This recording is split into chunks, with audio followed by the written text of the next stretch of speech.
नमस्कार दोस्तों, हिंदू पंचांग के अनुसार हर साल श्रावण मास की शुक्ल पक्ष की पंचमी तिथि को नाग पंचमी का पर्व मनाया जाता है। इस दिन नागों की पूजा करने के साथ साथ उन्हें दूध पिलाने का भी विधान है। मान्यता है कि इस दिन नागों की पूजा करने से काल सर्प दोष से मुक्ति मिल जाती है। इसके साथ ही साथ आपको भगवान शिव जी की और माता पार्वती की कृपा प्राप्त हो जाती है। हिंदू पंचांग के अनुसार इस साल नाग पंचमी पर बहुत शुभ योग बन रहे हैं। इस दिन शुभ और सिद्ध योग बनने के साथ साथ शनि और राहु की कृपा भी प्राप्त होगी। इसके साथ ही शुक्र और बुध मिलकर लक्ष्मी नारायण योग भी बना रहे हैं। इसके साथ ही शनि शश राजयोग भी है।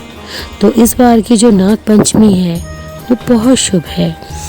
इस बार की नाग पंचमी तिथि का आरंभ 9 अगस्त को सुबह 12:37 पर हो रहा है और अगले दिन यानी 10 अगस्त को 3:14 पर समाप्त हो जाएगा। तो इस बार नाग पंचमी का पर्व आप 9 अगस्त को मनाइए।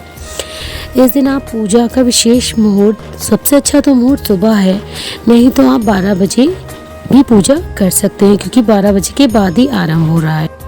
श्रावण मास की शुक्ल पक्ष की पंचमी नाग पंचमी के नाम से विख्यात है। इस दिन नागों का पूजन किया जाता है। इस दिन व्रत करके सांपों को दूध पिलाना बड़ा पुण्य कार्य है।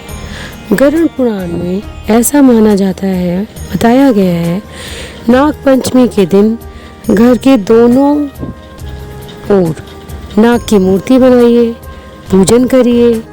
ज्योतिष के अनुसार पंचमी तिथि के स्वामी नाग हैं, अर्थात शेष नाग आदि सर्प राजाओं का पूजन पंचमी को होना चाहिए।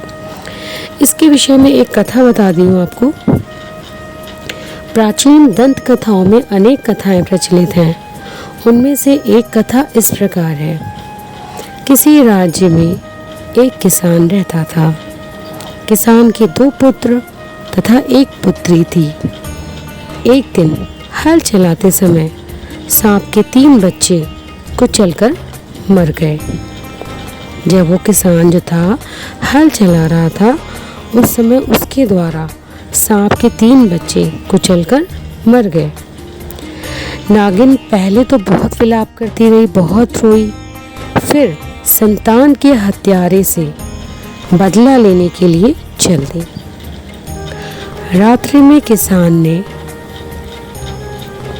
और उसकी पत्नी दोनों, रात्रि में वो जो नागिन थी वो गई और उसने किसान, उसकी पत्नी और उसके दोनों लड़कों को मार दिया, अर्थात डस लिया।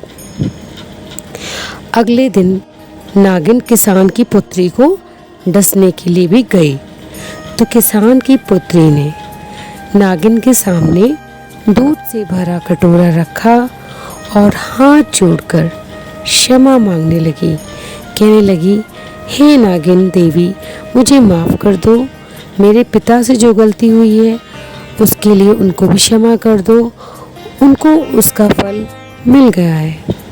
नागिन ने लड़की के इस भाव को देखकर बहुत प्रसन्नता जाहिर की और उसने उनके माता पिता व दोनों भाइयों का जो जहर था वो पुनः खींच लिया और ठीक कर दिया, जीवित कर दिया।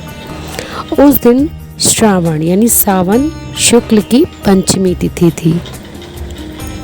तभी से कहा जाता है, तभी से नागों के प्रकोप से बचने के लिए इस दिन नागों की पूजा करी जाती है और तभी से नाग पंचमी का पर्व शुरू हो गया।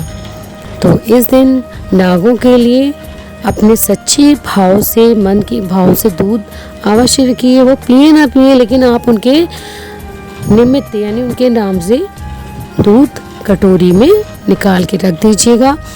अगले दिन आप उसको किसी भी पौधे में जल मिश्रित कर कर डाल सकते हैं। तो ये थी नागपंचमी की कथा।